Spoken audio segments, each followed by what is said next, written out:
ay rated SPG. Striktong patnubay at gabay ng magulang ang kailangan. Maaaring may masiselang tema, lengguwahe, karahasan, sexual, horror o droga na hindi angkop sa mga... Nabalitaan nga ni Amar na nakulong nga itong si Carol sa Pilipinas.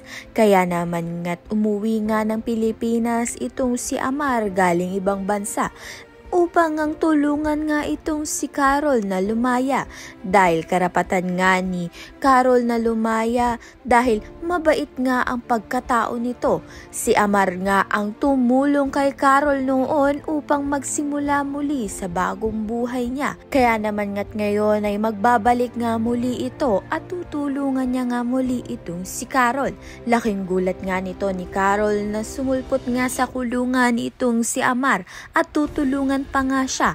Kaya naman nga't malaki na nga ang posibilidad na makalaya na nga itong si Carol at may pagtanggol niya nga ulit ang kanyang sarili at mabawi niya nga itong si Leah kay Wilfred at ilayo nga ang pinagbubuntis nga niya ngayon kay Wilfred. Subalit nasa korte pa ngayon kung anong ang magiging desisyon, kung paparatang ba nga siyang bilang inosente o patatagalin pa nga siya sa kulungan. Kaya naman nga't yan at iba pa ang dapat nating pakaabangan. Maraming salamat sa iyong panonood.